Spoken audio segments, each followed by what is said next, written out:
He failed in business, went bankrupt, he lost the love of his life, and almost lost his mind. He was rejected, ridiculed, and defeated 8 times.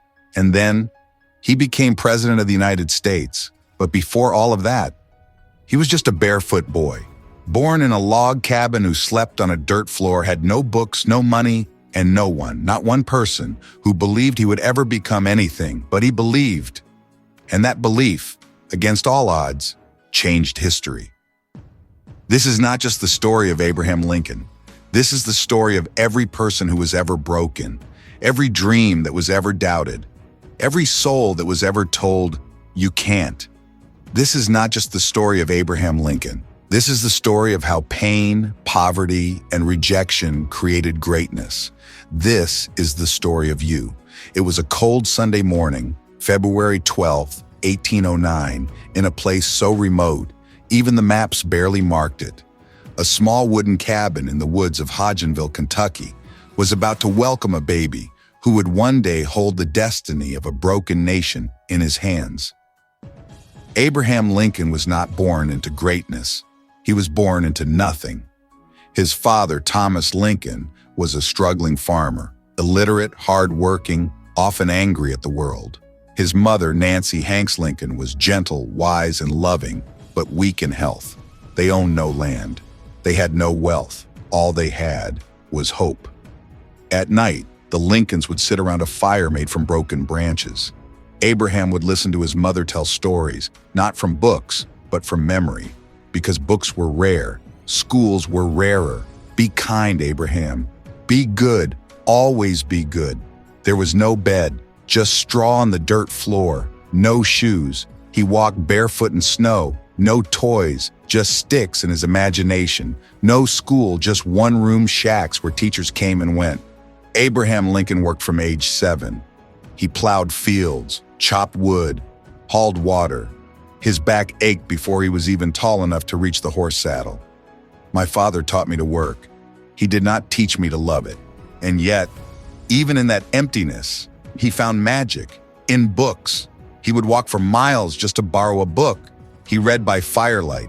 He memorized passages. He copied whole books by hand. He read the Bible, Aesop's Fables, Pilgrim's Progress, Shakespeare. And slowly the boy with no voice began to dream. When he was just 9 years old, Abraham's mother, his guide, his heart, his light, died from milk sickness. The boy dug her grave with his own hands. He cried under the stars, and he swore he would become more than a forgotten farm boy. All that I am or hope to be, I owe to my angel mother. He became quiet, withdrawn. People thought he was strange. He barely spoke. He battled melancholy, what we'd call depression today. But deep inside, something was forming. His pain was making him powerful. His silence was sharpening his words. His loneliness was building a leader. By 16, Abraham was taller than most men, strong from labor. But more than that, he was different. He could tell a story that made people cry or laugh for hours. He read laws he didn't yet understand. He taught himself logic, grammar, and public speaking without a teacher.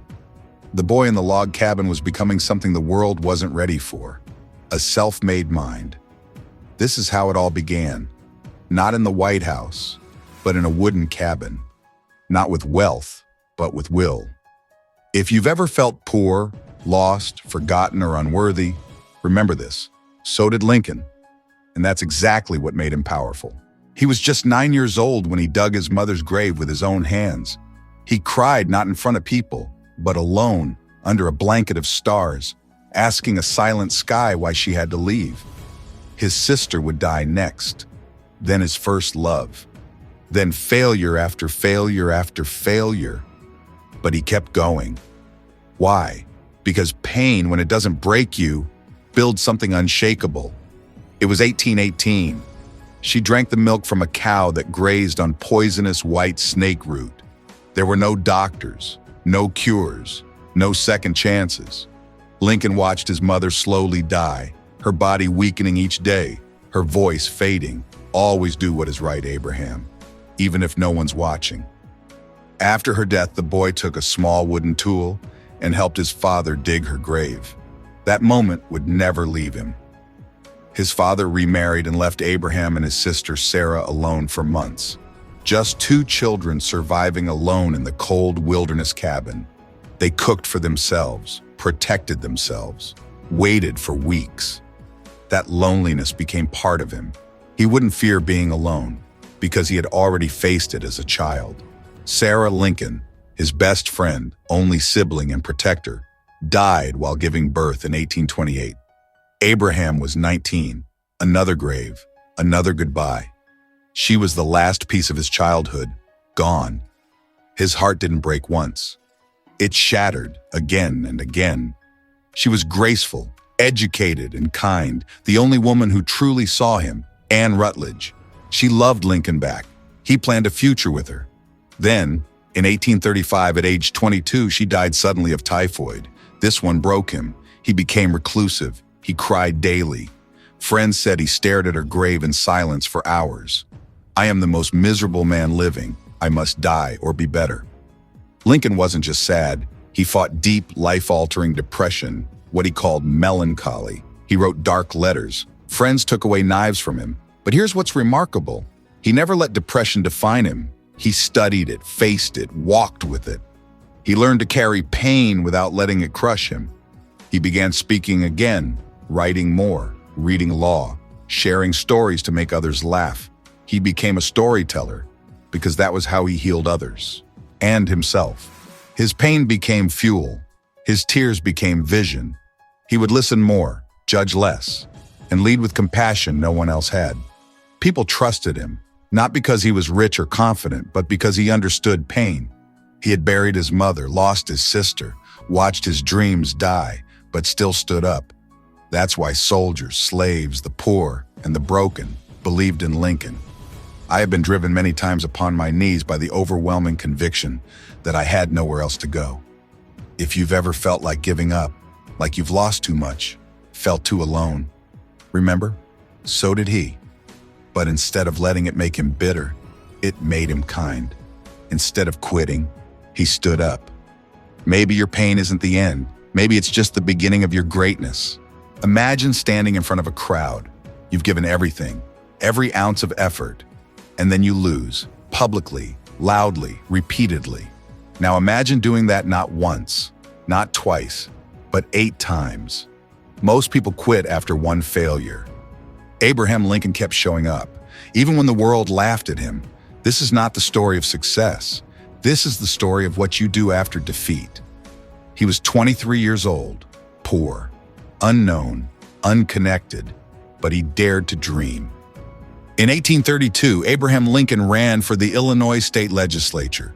He gave speeches, handed out handwritten letters, rode horseback for miles. He lost, badly. The election was over. I was beaten, but I was not broken. Most people would have quit. Lincoln didn't. He studied what went wrong. 1 year later, he opened a small general store in New Salem.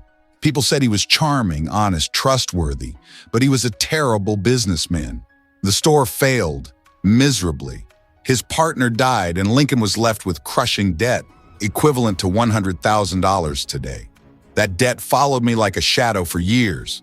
Lincoln became the town's punchline, the lanky lawyer with no clients, no money, and a failed election behind him. People laughed at him. Women turned him down. Friends whispered he was delusional, and yet he didn't give up. He tried again in 1834, and this time, he won a seat in the legislature. But the road was rough. He had no idea what he was doing. He studied law in candlelight, walked miles to borrow books, slept on floors during court travels. Give me 6 hours to chop down a tree, and I will spend the first 4 sharpening the axe.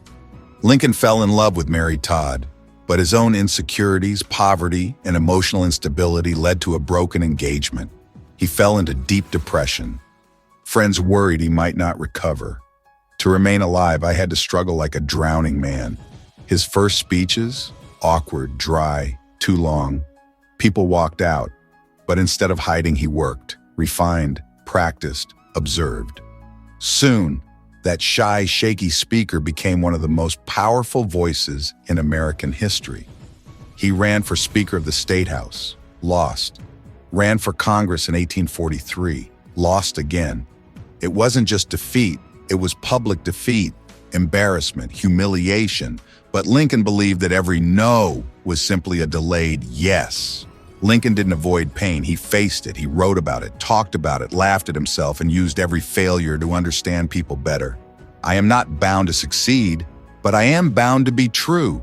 Failure taught him humility, compassion, strategy, patience. It stripped away arrogance and built the quiet strength people would later call heroic. He didn't chase fame, he chased purpose.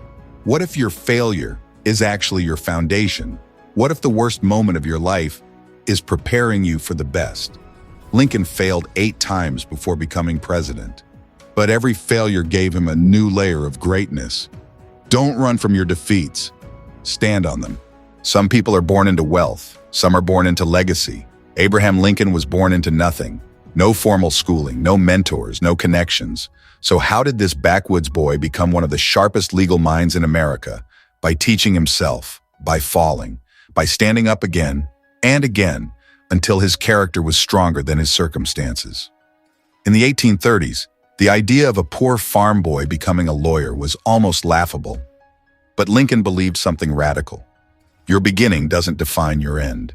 He didn't go to law school. He didn't have a classroom. He had a dream and a burning desire to learn. Lincoln read law books by candlelight, often after 16-hour workdays. He borrowed them, walked for miles, took notes, reread until every word was burned into memory. My best friend is a man who'll give me a book I haven't read. He studied Blackstone's commentaries, Shakespeare, the Bible, Euclid, and the U.S. Constitution. Sometimes he walked 30 miles just to find a library or a court case transcript. He couldn't afford teachers, so he became his own. He didn't have time. He made time. It wasn't talent, it was grit. In his early days, Lincoln stumbled. He forgot names, misquoted laws, was mocked for his appearance. But he never lied, never cheated, and juries began to trust him, not because he was polished, but because he was real. When the conduct of men is designed to be influenced, persuasion, kind, unassuming persuasion, should ever be adopted. He once returned $25 in fees when he realized his client was lying. He refused to take cases if he felt they were unjust. Discourage litigation. Persuade your neighbors to compromise whenever you can. Even as a lawyer, he believed character was greater than victory. Lincoln wasn't flashy. He wasn't loud. But in court, he could tell a story that stopped everyone. He used humor, morality, analogy. His words were simple, but his meanings were powerful. In a room full of trained lawyers, the self-taught boy from the woods often won because he could make juries feel. Lincoln often took cases for the poor. He saw himself in them. He didn't just argue the law. He stood for what was right, and people listened because they knew he wasn't just working for money. He was working for meaning. By the 1840s, he wasn't just a lawyer. He was a respected man of integrity. His name became known across Illinois, not for power, but for principle. Even his opponents respected him. I may not agree with Mr. Lincoln, but I trust him with my life. The law didn't just give Lincoln a career, it gave him a mindset. Think before reacting, seek truth over ego. Serve, don't dominate. Stand even when it's unpopular. These lessons would later shape how he led a nation torn in half. You don't need wealth to be wise. You don't need permission to begin. You don't need applause to keep growing. Lincoln built himself, not through shortcuts, but through books, belief, and brutal honesty with himself. You can too. For 7 years, he studied, worked, grew. He finally won a seat in Congress, finally earned his place in Washington. But just 1 term later, they kicked him out. His political career, over, the dream dead, or so everyone thought. It had been over a decade since Lincoln first entered the Illinois legislature. But he wasn't satisfied with local politics. He wanted to help the entire nation. In 1843, he ran for Congress and lost again. But in 1846, after years of waiting, he won. At last, Abraham Lincoln was headed to Washington, D.C. Lincoln stepped into Congress as a freshman representative from Illinois. It was thrilling and overwhelming. He walked the halls of power, but quickly realized he didn't fit in. The suits, the power games, the drinking, the corruption. Lincoln was uncomfortable and outspoken. In 1846, President James Polk launched a war against Mexico. It was politically popular, even patriotic. But Lincoln had questions. Was this war truly defensive, or simply an excuse to seize land? So Lincoln proposed a series of resolutions that challenged the president. They were called the Spot Resolutions. Lincoln asked Polk, "Show me the exact spot where American blood was shed, prove it was on American soil." In Washington, this was heresy.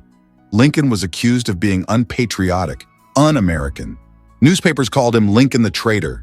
He lost support in Illinois. Even fellow Whigs distanced themselves. Lincoln had stood for truth and paid the price. By 1849, Lincoln's term was up. No one wanted him back.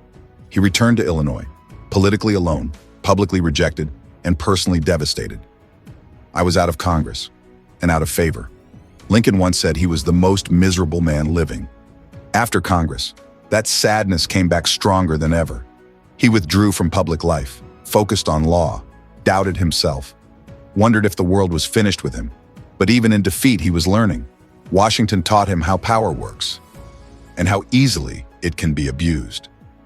It taught him that doing what's right is not always popular, but it's always necessary. "I am nothing, but truth is everything." What Lincoln didn't know was that his lonely stand against the war would one day define him. That same moral courage would become his compass when the country faced its greatest crisis. Every closed door was really preparing him for the greatest door of all, the presidency. But he wasn't ready yet. He still had more pain to go through. You may win and still feel lost. You may rise and still fall hard. But what matters is what you carry forward. Lincoln's time in Congress didn't make him famous. It made him principled.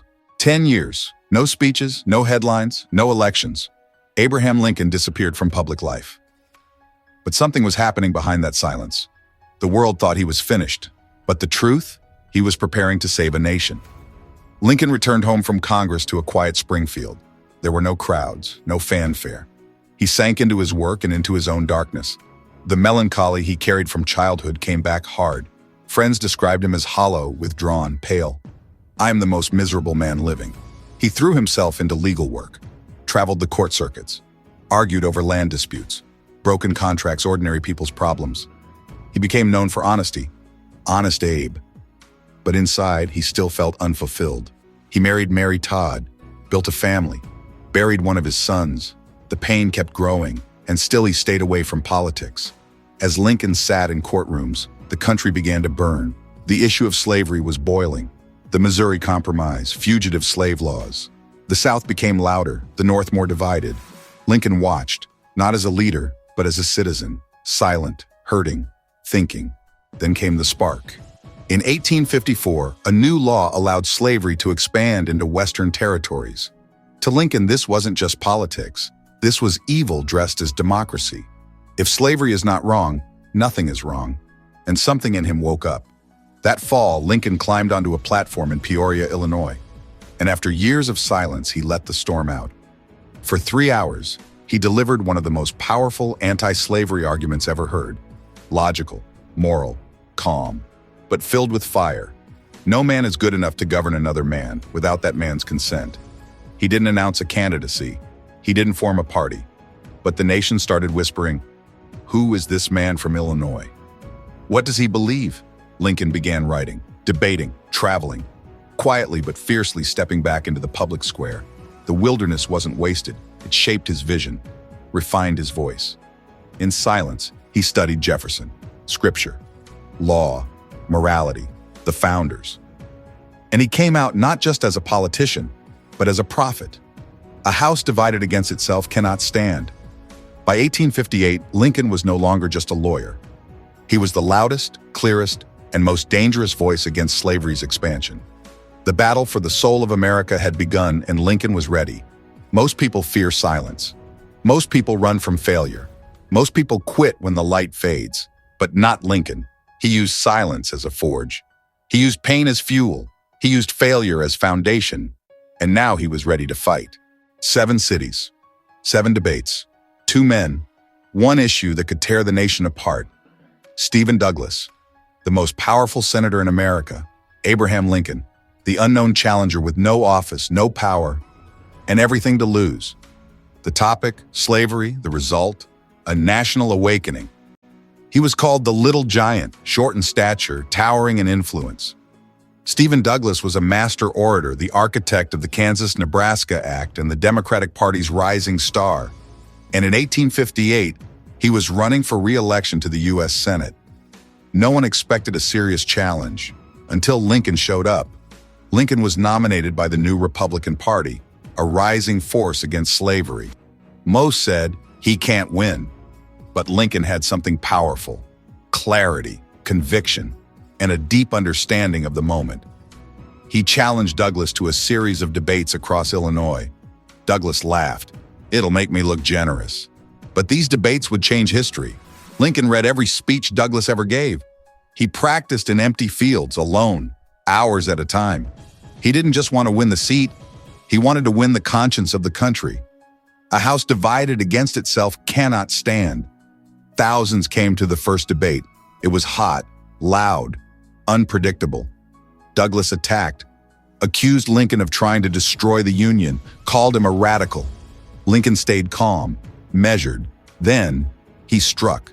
"This government cannot endure, permanently half slave and half free." The crowd gasped. The game was on. At the second debate in Freeport, Lincoln did something bold. He asked Douglas, "Can the people of a U.S. territory legally exclude slavery?" Douglas answered yes. It won him the Senate seat, but split the Democratic Party. Lincoln had sacrificed his own election to break his opponent's future. It was a political masterstroke. Douglas was fire, charisma, drama. Lincoln was logic, morality, principle. The debates weren't just political, they were philosophical. The crowd could feel it. What is the moral foundation of freedom? Word of the debate spread like wildfire. Newspapers from New York to Georgia published transcripts.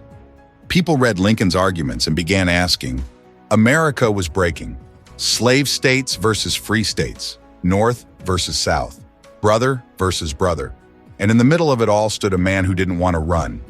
A man who had failed in politics more than he had succeeded, but had never failed his conscience. By 1859, America was no longer debating. It was boiling. Southern states threatened secession. Abolitionists clashed with mobs. Blood had already been spilled in Kansas. Washington was broken. The people were afraid. And no one trusted the old guard anymore. A new voice was needed, but no one knew where it would come from. The Republican Party was young, untested, and considered radical by many. But it had one mission: stop the spread of slavery. The nation needed a standard bearer. Someone bold, but not extreme. Firm, but not cruel. They looked toward big names: Seward, Chase, Bates. And then someone said, "What about Lincoln?" In February 1860, Lincoln traveled to New York City, his first real trip east. Many doubted he could handle the city, that he was too rough, too Western. But when he stood at Cooper Union and delivered his address, everything changed. Let us have faith that right makes might. He didn't yell, he didn't plead, he reasoned, and he won the crowd. The newspapers called it a speech that made a president. Meanwhile, party leaders began organizing. Convention delegates were being counted. Lincoln didn't campaign. He didn't push. He told friends, "I do not expect to be chosen," but in state after state, his name kept rising. Why? Because Lincoln had something the others lacked. No enemies. He was clear, calm, principled, and people, even his rivals, respected him. When he learned he might be nominated, Lincoln didn't smile. He didn't celebrate. "I do not think myself fit for the presidency."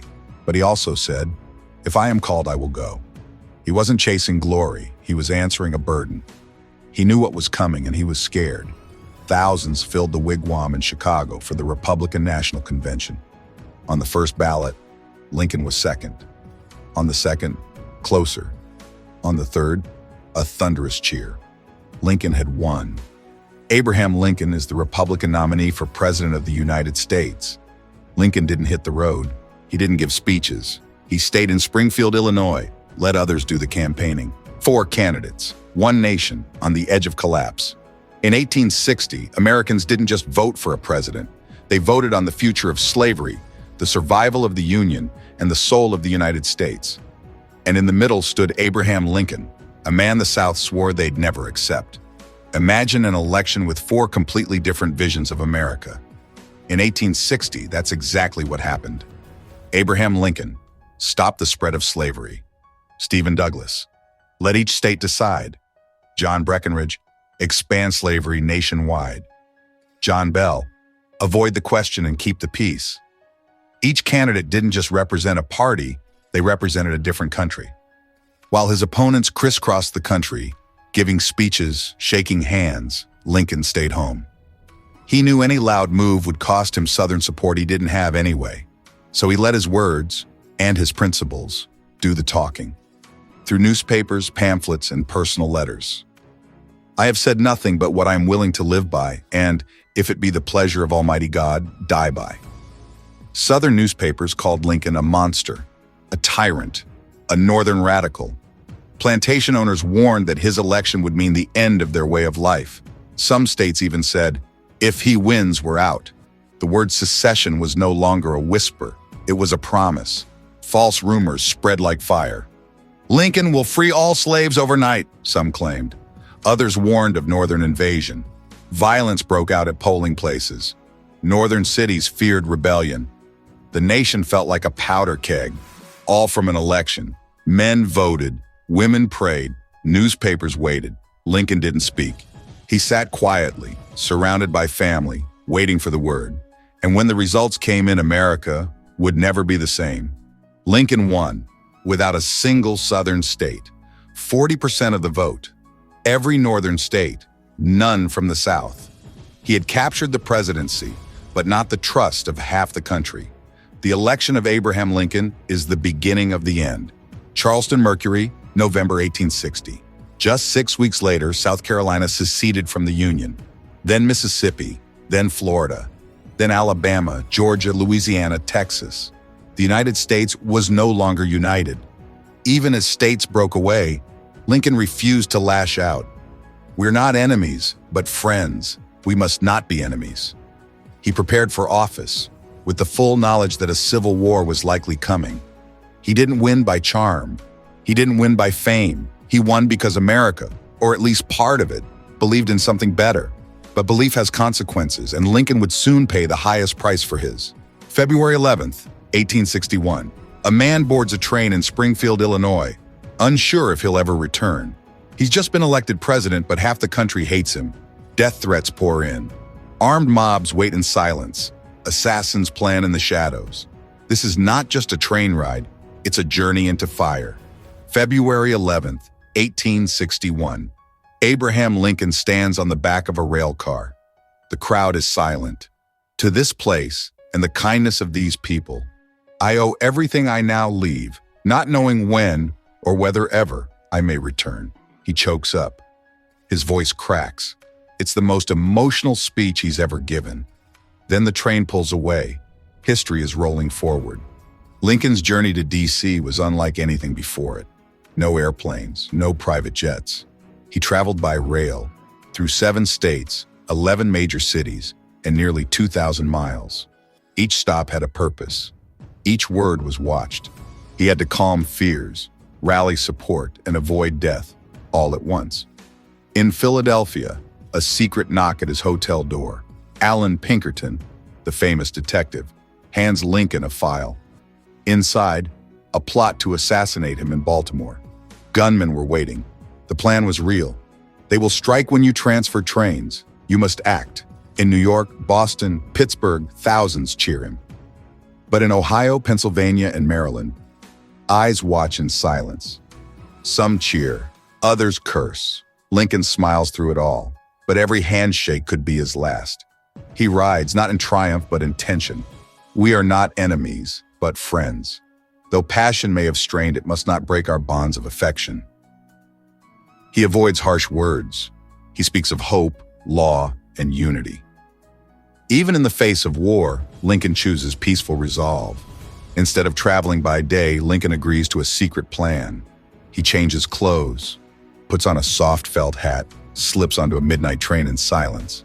While the world sleeps, the president-elect sneaks through Baltimore disguised. Many mocked him, called him cowardly, but Lincoln said simply, I wish to live for the good I still feel I may do. February 23, 1861. Lincoln arrives in Washington. The city is dark. Soldiers guard the streets. Half the southern states are already gone. He made it, but barely. And now the real fight begins. Most presidents arrive with parades and celebration. Lincoln arrived in secret with fear trailing every step. But the truth, the man who failed 8 times never turned back. If destruction be our lot, we must be its author and finisher. As a nation of free men, we must live through all time or die by suicide. He knew what was coming. March 4, 1861. Abraham Lincoln places his hand on the Bible as snipers line the rooftops. 6 southern states have already left the Union. Assassins may strike at any moment. One wrong word and America could collapse. This isn't a celebration. It's a stand for survival. Washington, D.C., March 1861. The city is nervous. Streets buzz with soldiers. Cannons are hidden in alleys. Windows covered in drapes. The Capitol dome is still unfinished, a metaphor for a nation hanging in the balance. This is the setting for the most dangerous inauguration in American history. Hundreds of troops, organized by General Winfield Scott, line the streets. Rooftops are manned by sharpshooters. Intelligence agents watch the crowds. Letters threaten Lincoln's life. Rumors say Confederate sympathizers will shoot during the oath. Still, the ceremony proceeds. At last, Lincoln appears. Tall, solemn, determined. He wears a simple black suit and a stovepipe hat, no fanfare, just focus. As he steps forward, time seems to pause. The Chief Justice of the Supreme Court, Roger B. Taney, is there to administer the oath. Yes, the same man who wrote the Dred Scott decision, claiming that Black Americans had no rights. Now he hands the Bible to the man who may one day free all slaves. It is the most ironic handshake in American history. I do solemnly swear that I will faithfully execute the office of President of the United States and will to the best of my ability preserve, protect, and defend the Constitution of the United States. Thunder in distance, applause scattered. Some stand still, some turn away. Lincoln's voice echoing across the Capitol steps. We are not enemies, but friends. We must not be enemies. He opens not with vengeance, but with empathy. He tells Southerners, I will not invade you. I will not interfere with slavery where it exists, but I will preserve the Union. It is a calm voice on a burning day. The Union is older than the Constitution. No state upon its own mere motion can lawfully get out of the Union. Lincoln is clear. Secession is illegal. The Union is perpetual. And if war comes, the North will answer. The government will not assail you unless you first assail it. April 12, 1861, 4:30 in the morning. Charleston Harbor is dark. Then, boom. A thunderclap of fire lights the sky. The South has attacked the United States. The war has begun. And Abraham Lincoln, just weeks into office, must now decide, how do you hold a nation together when your own people have turned their cannons on you? It's still dark in Charleston Harbor. Soldiers are sleeping inside Fort Sumter, a Union fort surrounded by hostile Southern batteries. Then suddenly, the sky explodes. The Civil War has begun, not with words, but with fire. Fort Sumter wasn't just a military post. It was a symbol. Located in South Carolina, it sat in what was now Confederate territory, but it flew the U.S. flag. To the South, it was an insult. To the North, a test of sovereignty. Who owned America? That question was about to be answered with cannons. Confederate leaders demand surrender. Lincoln says no, but refuses to send weapons. Instead, he sends food, supplies, compassion. You may have no doubt I intend no aggression, but I must maintain the government's property. The South saw even that as a threat, and so they made their move. Lincoln walks the halls of the White House. His advisors are split. Attack, retreat. If he fights, he risks civil war. If he backs down, the Union falls apart. He chooses neither. He chooses to wait. But South Carolina doesn't. For 34 hours, Confederate cannons rain fire on Fort Sumter. Major Robert Anderson, a loyal Unionist, refuses to surrender.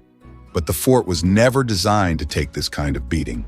Brick walls crumble. The flag falls, then is raised again. I never imagined we'd fire on our own brothers. Anderson was once a mentor to Confederate General Beauregard, now his enemy. He never fires a single shot that kills. He defends, never attacks. After 34 hours, the fort burns. Food is gone, ammunition low. Anderson surrenders, with honor. No one dies in the shelling. Not yet. Lincoln's message is clear. The Union is under attack. He calls for 75,000 volunteers to defend the nation. I appeal to all loyal citizens to put down this insurrection. The North responds. Farmers, shopkeepers, teachers pick up rifles. It's the beginning of a flood that would become the Union Army. Virginia, North Carolina, Tennessee, Arkansas. They were undecided. Now, they choose the Confederacy. Lincoln's call to arms divides the map. Brothers are split. Fathers and sons take different sides. A neighbor becomes an enemy overnight. I hope for peace, I still do. But now I must stand for the Union, or watch it die. The time for speeches is over. The battlefield is open, and Abraham Lincoln, the man who failed 8 times, is now the only thing holding America together. The first shots were fired without bloodshed, but what follows will stain fields, cities, and families forever. Dear Mother, I regret to inform you that I'll be marching south. David is marching north. If we meet in battle, I pray we both survive. 2 brothers, same home, same blood. Now one wears blue, the other gray. This isn't just a civil war, it's a civil heartbreak. Dear Mother, today, I wore my Union coat for the first time. David said goodbye in his gray uniform. He believes in the South's right to leave. I believe we must stay united. You told us both to follow our hearts. Now I fear those hearts may meet across a battlefield. A house divided against itself cannot stand. Abraham Lincoln, 1858. He said it before the war. Now he sees it, a house literally divided. North versus South. But deeper than that, brother versus brother, friend versus friend, even husband versus wife. States like Kentucky, Missouri, and Maryland are torn. Some citizens form Union militias, others pledge loyalty to the Confederacy. Families split down dinner tables. In some towns, you could attend church in the morning and fight your neighbor that same evening. One becomes a Union general, the other fights for the Confederacy. Mary Todd Lincoln's brothers all join the Confederate Army. Robert E. Lee's own daughter marries a Union officer. And yet, Lee leads the South's most powerful army. For many, it wasn't slavery. It was loyalty to their state. For some, it was the defense of tradition. Others were swept by emotion, anger, or fear. Young boys lied about their age to enlist. Old farmers left fields to fight. Both sides believed God was on their side. One Union mother lost 4 sons. One Confederate mother, 5. But they grieved the same way. A photo on the mantle, a folded flag, a silence in the house that never left. They died believing in something. I only wish that something was the same. Mary Todd Lincoln's family was Southern aristocracy. Her brothers fought for the Confederacy. One was killed in battle. She collapsed when she heard. Lincoln was silent for hours. He had to lead the war while watching it destroy the family dinner table. Newspapers printed lies to stir anger. Union papers painted Confederates as traitors. Southern leaflets said Lincoln would enslave the South. The truth was buried under waves of fear and rage, and that fear turned friends into foes. Churches split by allegiance. Schools closed because teachers joined the war. Towns broke apart. Some never healed. The war didn't just burn cities, it burned trust. This war is not between strangers. It is between neighbors. And until we remember that, we may never know peace. Brother versus brother wasn't just a phrase. It was the deepest scar of the American Civil War. Imagine your worst critics, the ones who tried to destroy your career. Now imagine inviting them into your inner circle, giving them power. That's exactly what Abraham Lincoln did. In the middle of America's bloodiest war, Lincoln built a team not of friends, but of enemies. Why? Because he didn't care about loyalty. He cared about saving the Union. In 1861, America was falling apart. And Lincoln? He had no military experience, no cabinet building experience, no friends in Washington. So what did he do? He picked the strongest minds from all sides, even if they hated him. He didn't want agreement. He wanted action. William H. Seward was supposed to be president. He was more famous, more educated, and more polished than Lincoln. When Lincoln won the nomination, Seward was crushed. So Lincoln shocked everyone and offered him the role of Secretary of State. At first, Seward tried to run things behind Lincoln's back. Lincoln let him, and then quietly showed who was boss. I may not be the most brilliant man, but I am the president. Salmon P. Chase didn't trust Lincoln. He believed Lincoln was too soft on slavery, but Chase was a financial genius, so Lincoln made him Secretary of the Treasury. He managed wartime finance, created a national banking system, and helped fund the Union Army, all while secretly planning to replace Lincoln in the next election. And Lincoln knew it and kept him anyway. Edwin M. Stanton was fierce, short-tempered, blunt.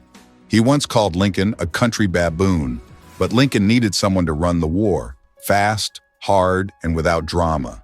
Stanton became the engine behind the Union's military logistics. He worked 18-hour days, hated incompetence, and earned Lincoln's deep trust. If Stanton recommends it, that's good enough for me.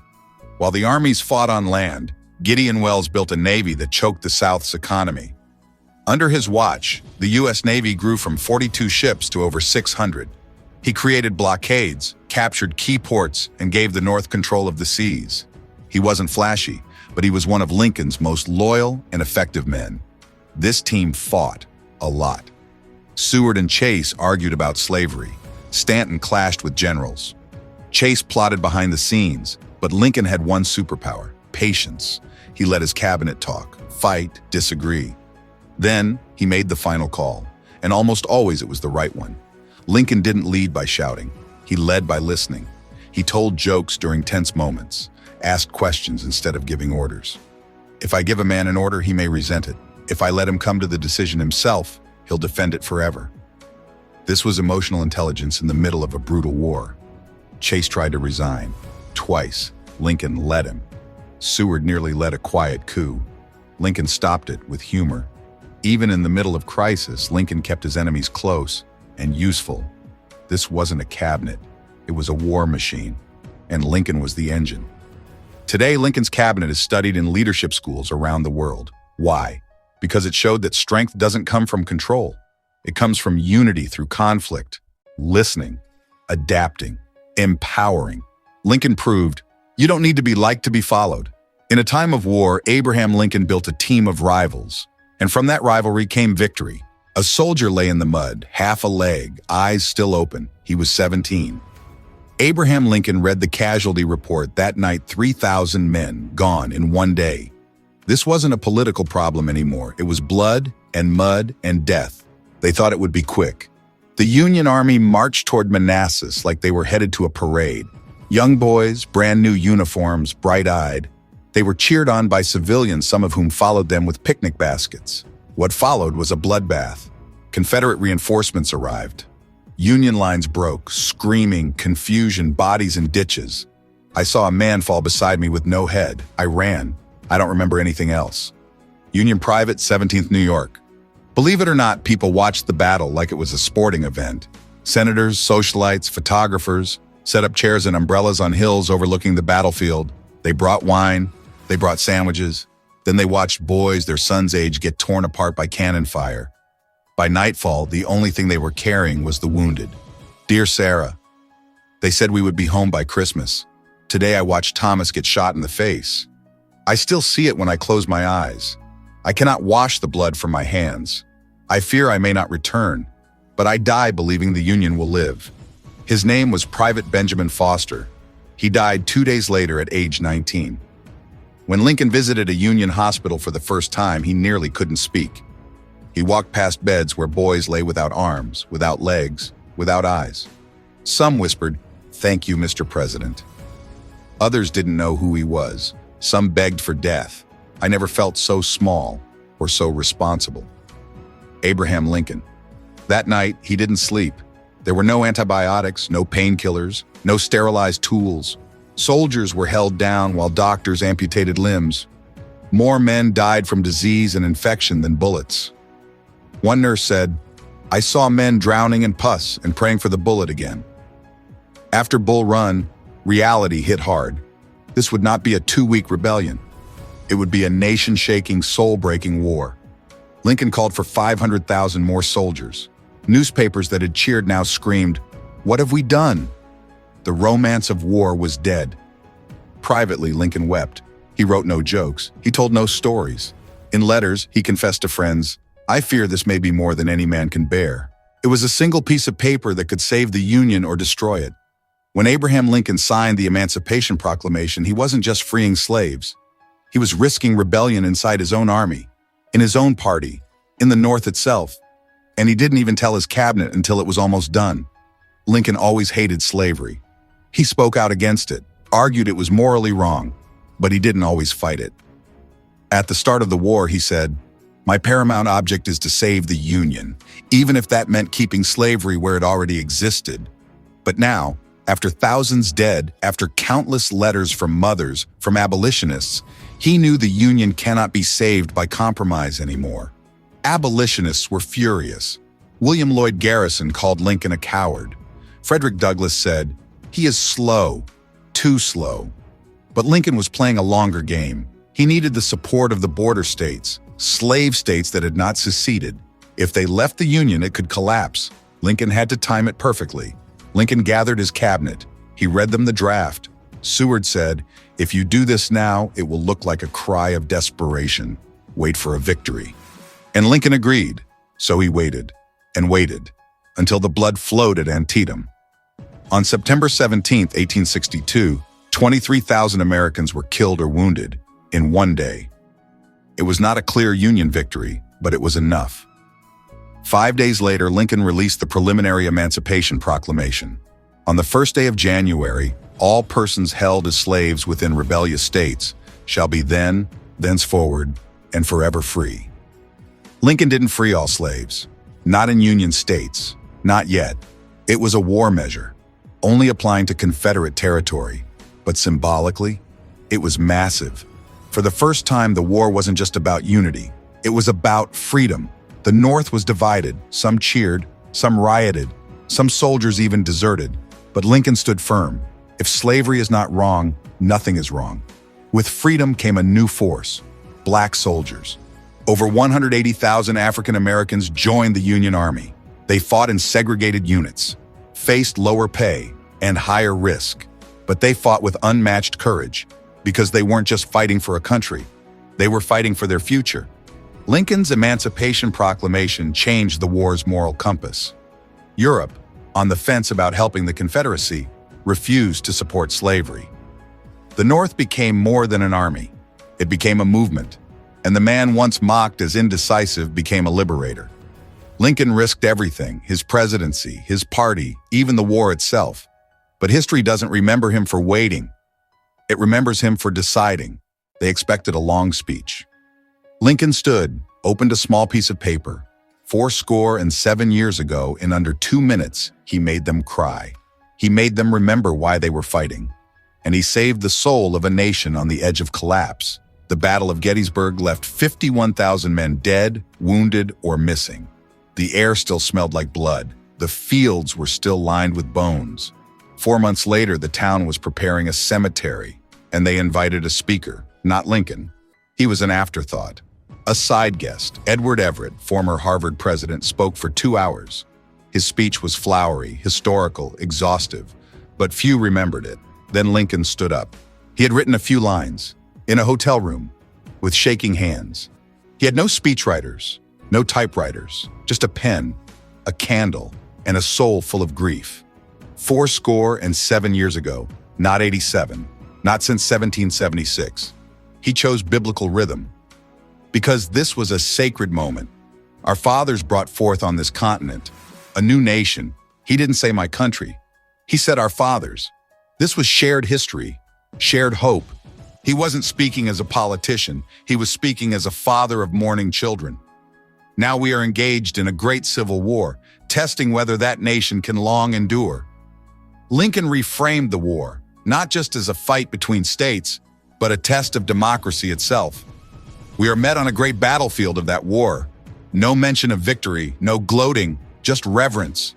We cannot dedicate, we cannot consecrate, we cannot hallow this ground. He turned the crowd's eyes toward the dead, not the living. That government of the people, by the people, for the people, shall not perish from the earth. That phrase would outlive him, outlive the war, and become the definition of America. The Chicago Times mocked it, said it was silly and trivial. But Edward Everett wrote Lincoln a letter the next day. I wish I could flatter myself that I had come as near to the central idea of the occasion in 2 hours as you did in 2 minutes. The nation began to listen. Lincoln lost his son Willie not long before this. He had written condolence letters by the hundreds. He was tired, broken. But in that moment, standing in Gettysburg, he was whole. For 2 minutes, the man who failed 8 times, who lost loved ones, who led a fractured nation, spoke for eternity. Today, school children memorize it. Presidents quote it, and historians call it the greatest speech in American history. But Lincoln never claimed credit. He simply said, "The world will little note, nor long remember what we say here." He was wrong, and yet he was right, because those words belonged to everyone. It was not loud, it was not long, but it echoed across centuries. They say strong men don't cry. But on one silent night in the White House, the President of the United States sat alone, head in his hands, shoulders shaking, tears running into the folds of his fingers. He had buried his child. He had buried thousands of others' children. And now he thought, maybe I'm not the man to save this country. In 1862, Lincoln's 11-year-old son, Willie, died of typhoid fever in the White House. He was Lincoln's favorite child, bright, imaginative, always running into his father's arms. When he died, Abraham didn't eat, didn't sleep. Staff saw him pacing the hallways at night, whispering his son's name. Why did God take him? Why not me? The Civil War was going badly. Generals were failing. The Union was losing morale. Lincoln received letters daily, mothers begging for their sons to be sent home, senators questioning his leadership. And in private, he felt the same doubts. What if I've killed this country by trying to save it? Mary Todd Lincoln had fallen into depression. She wouldn't leave her room. Their marriage suffered. Their home was cold. At night, Lincoln sat alone, in the dark. Sometimes he cried. Sometimes he prayed. He rarely smiled anymore. His body was bending under invisible weight. Newspapers compared him to an ape. Some of his own cabinet members, like Salmon Chase, were plotting to replace him in the next election. He wrote in his diary, "I am like a man in the middle of a storm, blindfolded, reaching for a railing that isn't there." One night, Lincoln sat down at his desk and began to write something no one ever saw. To the American people, if by my resignation this union could be saved, I would leave this office tomorrow, but I fear it is too late. He folded the paper, locked it in a drawer, and wept. That letter was never sent. That night was never spoken of. But it happened. Mary Todd Lincoln spiraled into grief after Willie's death. She believed she was cursed. She held seances in the White House, begged spirits to speak to her son. And Lincoln, though buried in his own pain, never abandoned her. She lost a child. I lost a child. But neither of us can afford to lose each other. The next morning, Lincoln shaved, dressed, and walked into a meeting with generals. He didn't speak of the night before. He didn't show the letter. He simply said, "Gentlemen, we are not going to quit. We're going to finish this war. We are going to win."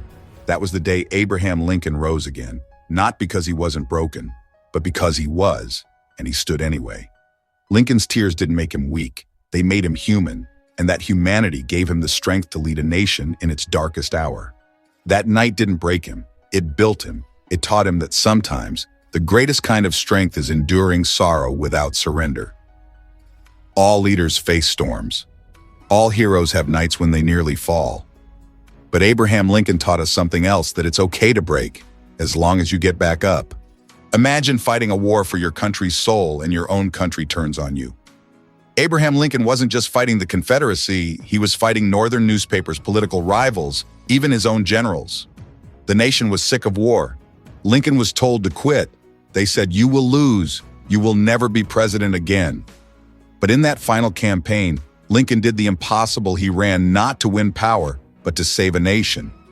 By 1864, the Civil War had claimed over 400,000 lives. Mothers, widows, and orphans cried out, "How many more?" Newspapers called it Lincoln's War. They called him the Butcher of Washington. He knew the country was slipping away, and so was his presidency. Inside his own cabinet, men plotted his defeat. Salmon P. Chase, Secretary of the Treasury, wanted Lincoln's job. So did the Democratic Party. So did newspaper moguls. So did his former general, George B. McClellan. McClellan ran on a promise to make peace with the South, even if it meant letting slavery survive. He was charismatic. Lincoln was tired. McClellan had the momentum. In August 1864, Lincoln sat down with his cabinet. He passed them a sealed memo. No one was allowed to read it. It said, "This administration will not be re-elected, but we must save the Union before then." He expected to lose and planned to hand over power gracefully, not to win, but to leave with honor. On September 2nd, 1864, General William T. Sherman captured Atlanta. It was the first major Union victory in months. The North cheered, hope returned, and suddenly so did Lincoln's chances. One newspaper wrote, "The war isn't over, but the tide has turned." Lincoln made a bold move. He united with a Democrat, Andrew Johnson. Together they ran as the National Union Party. He also pushed for soldier voting booths in military camps. Lincoln told generals, "Let every man vote who fights for this nation," and the soldiers voted for the man who refused to quit on them. On November 8, 1864, America voted. Lincoln won 55% of the popular vote. But in the Electoral College, he crushed McClellan, 212 to 21. States that hated him still chose him. Why? Because they saw something bigger than war. They saw a future. Lincoln didn't just win an election. He won the final chance to finish the war, to pass the 13th Amendment, to abolish slavery. He proved that a divided country could still choose unity, that America was willing to fight and vote for its better self. Abraham Lincoln was never supposed to win, but in the end, he didn't win because he was popular. He won because he believed in the people, even when they didn't believe in him. And the people answered. The war was almost over. The Union was saved. Slavery was dying. And Abraham Lincoln finally smiled. But what no one knew, what he may have known deep inside, was that peace would cost him everything. This is not just the story of how Lincoln saved a nation. This is the story of how, in the final days before the bullet, he walked slowly toward his fate. On April 3rd, 1865, Richmond, the capital of the Confederacy, fell. The war was days from ending. Lincoln had done it, and then he did something no president had ever done. He walked, unguarded, through enemy territory. Ex-slaves knelt at his feet. He told them, "Don't kneel to me. You are free now. You must kneel to no man." But back home, someone was watching, someone filled with hate. On April 14th, the day he would die, Lincoln met with his cabinet. He said, "We must rebuild with mercy, not revenge." He dreamed of full citizenship for Black Americans, education, unity. And one man in the crowd that week heard those words and hated him for it. His name was John Wilkes Booth. In the days before his death, Lincoln told his bodyguard about a dream. "I wandered the halls of the White House. I heard sobbing. I asked, 'Who is dead in the White House?' And a soldier said, 'The president. He was killed by an assassin.' He told Mary, 'I have a strange feeling something is going to happen.'" On April 11th, he gave his final speech from the White House balcony. He spoke of Black voting rights, of healing the nation, of moving forward together. Both stood in the audience. He turned to his accomplice and said, "That's the last speech he'll ever give." Both was a famous actor, charming, arrogant, Southern sympathizer. He gathered men, conspirators, to kill not just Lincoln, but the Vice President and Secretary of State. It was a plot to destroy the entire Union government in one night. The date, April 14th, 1865. That morning, Lincoln laughed with his son Tad.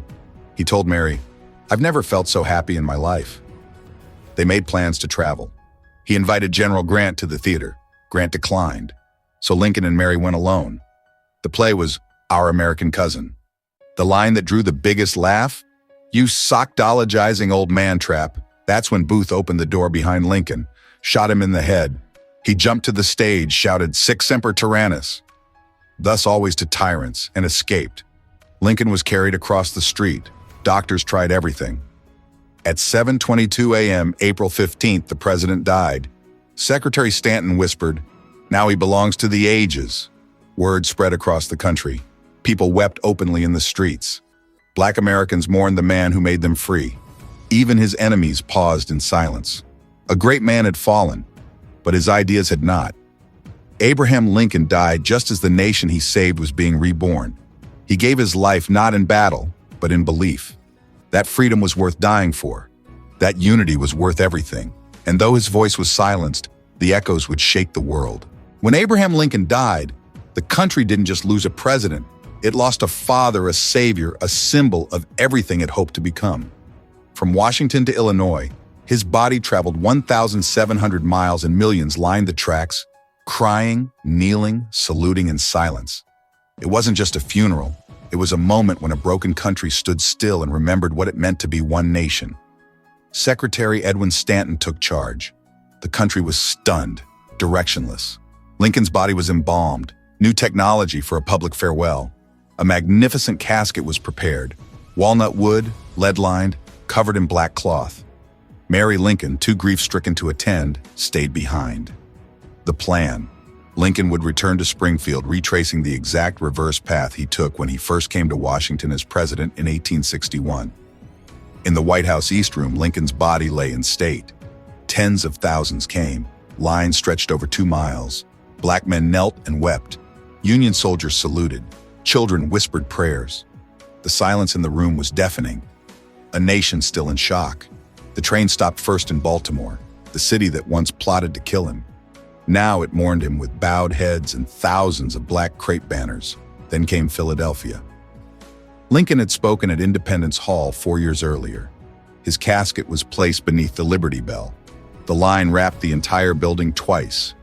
In Manhattan, over 150,000 people visited Lincoln's coffin at City Hall. Black and white Americans stood together, rich and poor, Union and Confederate sympathizers alike. A little girl wrote in her diary, "Mama says he was the kindest man alive. I wish I had met him." Every stop, Albany, Buffalo, Cleveland, Indianapolis, Chicago, thousands came, wearing black ribbons, holding candles, playing muffled bands. It rained in Chicago, yet the streets stayed full.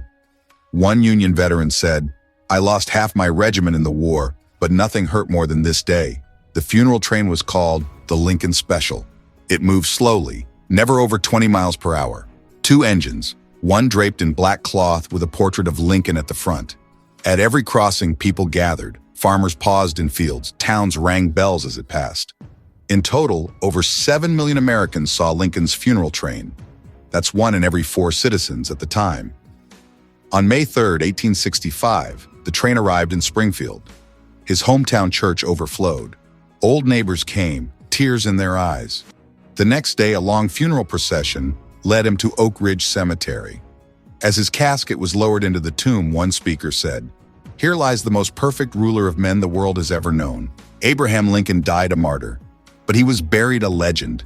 His final journey brought together a broken nation, black and white, north and south, rich and poor. It was more than a funeral. It was a collective vow to become the country he dreamed of. Bullets can kill a man, but they cannot kill his ideas." When Lincoln died, his body was laid to rest, but his words marched on. From civil rights in America, to freedom struggles in South Africa, to peaceful resistance in India, his voice echoed across continents and centuries. This is not just the story of what Abraham Lincoln believed. It's the story of how those beliefs changed the world. Lincoln believed in a government of the people, by the people, for the people. He didn't just want to win a war. He wanted to win a moral argument. He said those who deny freedom to others deserve it not for themselves. That idea would outlive him, and it would ripple through history.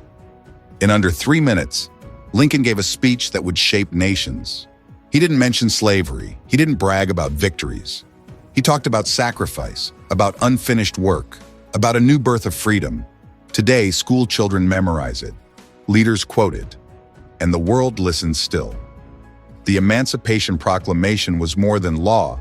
It was Lincoln declaring a new moral compass for America. Freedom would now be tied to American identity. It gave the North not just a military mission, but a moral mission. That shift changed global views of war, government, and leadership. Lincoln wanted reconstruction, not revenge.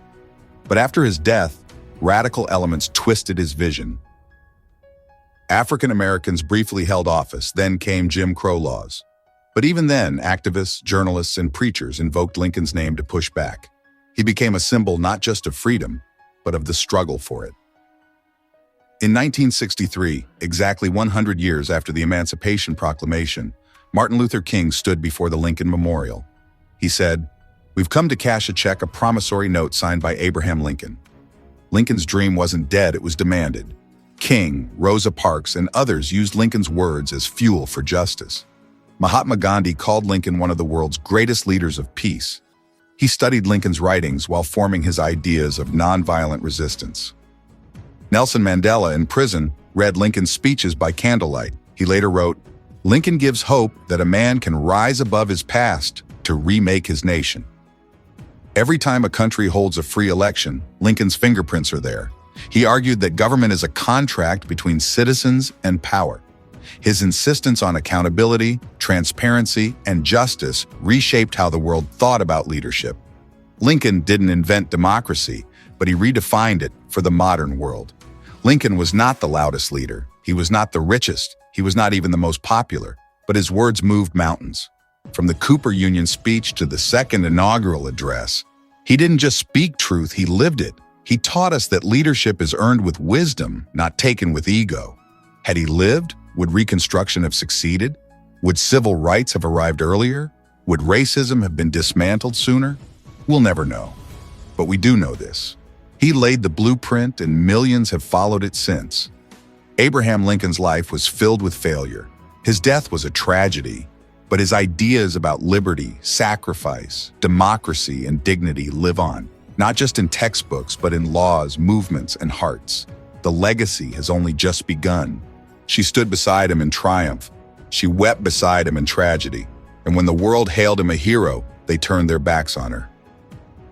Mary Todd Lincoln was once the first lady of a divided nation, and then became a mother, a widow, and a prisoner in her own mind. This is not a love story. It's not a political drama. It's a psychological journey into grief, loyalty, and the slow destruction of a woman history tried to forget.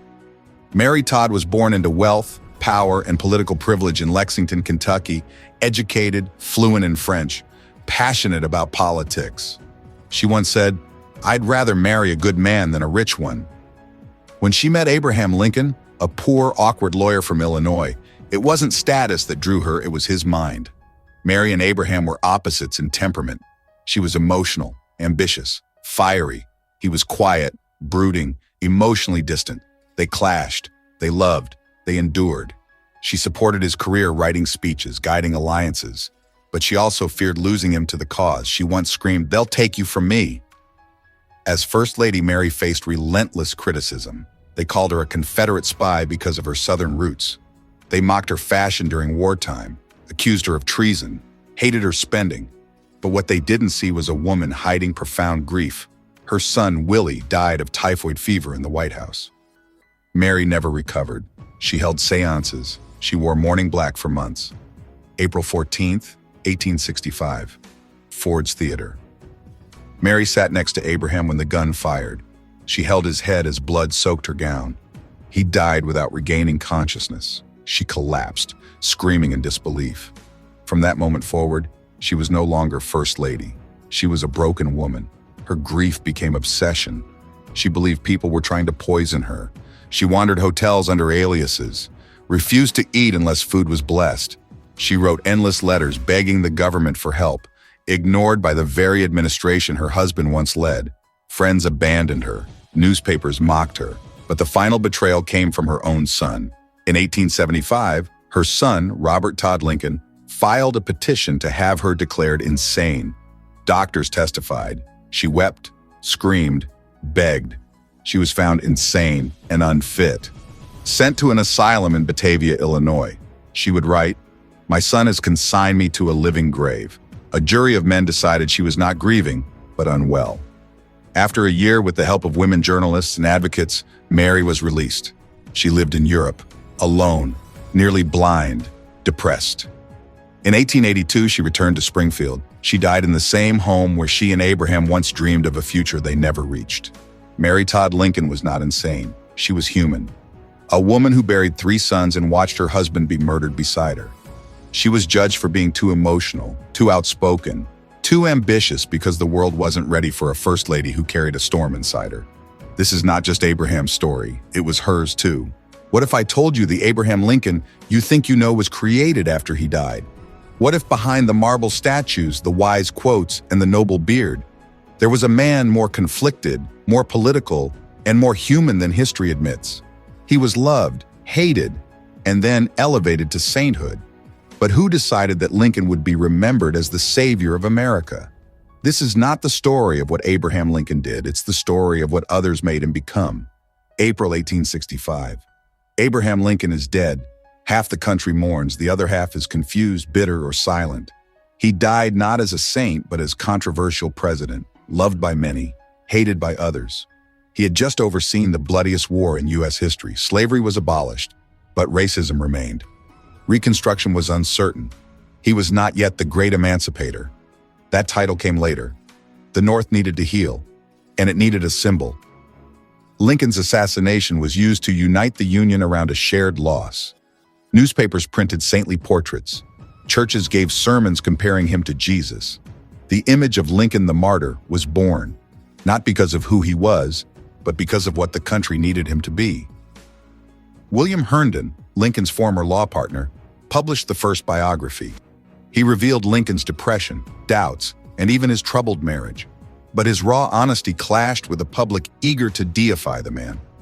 Later biographers like Nicolay and Hay wrote a cleaner version, one filled with destiny and nobility. Statues rose from coast to coast, his face etched into Mount Rushmore. Seated in marble in Washington, D.C., he appeared on the penny, then the $5 bill. Every chisel, every painting, every print crafted an image of solemn wisdom. But none of them showed the man who once lost 8 elections, or the man who doubted his own ability to save the country. The myth of Lincoln as the champion of racial equality is complicated. He freed the slaves but believed in gradual emancipation. He was morally against slavery, but once suggested sending Black Americans to colonies abroad. These contradictions were erased to make him easier to worship. Frederick Douglass himself said, "Lincoln was not either our man or our model." Yet Douglass also stood at his statue and called him the white man's president, who was also the black man's president. A century later, Dr. Martin Luther King Jr. stood before the Lincoln Memorial. He quoted Lincoln. He challenged America to fulfill Lincoln's dream. Civil rights leaders turned Lincoln's image back into a tool for justice. He became not just a symbol of union, but of unfulfilled promises. A myth once used to protect power was now used to demand progress. From Daniel Day-Lewis's Oscar-winning portrayal to cartoons, comic books, even vampire hunter fantasies, Lincoln became more than history. He became American mythology, stoic, wise, always right, always noble. But the more perfect he became in story, the more distant he grew from reality. Today you can buy Lincoln snow globes, t-shirts, coffee mugs, visit his home, his tomb, his library. There are 16,000 books written about him, more than any other American. He is a symbol of everything America wants to be and fears it isn't. Abraham Lincoln was not a god. He was not perfect. He was not a statue. He was unsure. He was afraid. He was a man who tried to do what was right, even when the world was wrong. But we needed a myth. We needed someone to look up to, and so we built one. In telling his story, we told ourselves who we wanted to be. The world is changing, fast, loud, divided. We have more knowledge than any generation before us, but less wisdom. More noise, but fewer leaders. So why go back to a man who died over 150 years ago? Because he failed. Because he suffered. Because he understood something we're still trying to learn. That leadership isn't about winning, it's about enduring, listening, evolving, forgiving. This is not the end of Lincoln's story. It's the beginning of what we do with it. In a world of fast answers, Lincoln took time to think. In a world of endless conflict, he sought peace, even with enemies. In a world obsessed with being right, he admitted when he was wrong. He wasn't perfect, but maybe that's why he still speaks to us. Because perfect people don't inspire us. Broken ones who stood up again do. He failed at business, lost elections, was rejected by people he loved. He even had a nervous breakdown so severe, friends took away his razors. But every failure taught him something: humility, patience, grit. Without those failures, there is no Lincoln presidency. Without the furnace, there is no steel. Lincoln didn't pretend to be strong. He wrote letters he never sent, wept for fallen soldiers. He said, "I am nothing, but truth is everything." Can you imagine a politician saying that today? He led not with ego, but with empathy. Lincoln filled his cabinet with rivals, people who once ran against him. Why? Because truth didn't come from loyalty. It came from disagreement. He once said, "I do not like that man. I must get to know him better." What if we lived by that today? Lincoln could have punished the South, executed leaders, burned cities. Instead, he said, "With malice toward none, with charity for all." He chose mercy. He chose to heal, not to humiliate. It cost him his life, but it bought the nation another chance. Lincoln warned, "A house divided against itself cannot stand." That wasn't just about slavery. It was about the American soul. Are we listening to each other or just shouting louder? Are we building bridges or digging trenches? Lincoln didn't just want to win. He wanted to unite. Can we still do that? Lincoln wrote, "I walk slowly, but I never walk backward." He led during a war that tore the country apart. Every decision broke hearts. He carried the weight of 600,000 lives lost. And yet he kept walking, not because he had all the answers, but because the cost of silence was too high. Today, leaders chase likes, polls, and applause. Lincoln chased principle.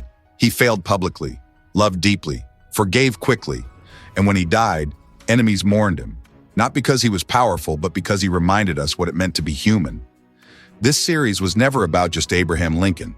It was about you, your failures, your doubts, your ability to rise again. So here's the question.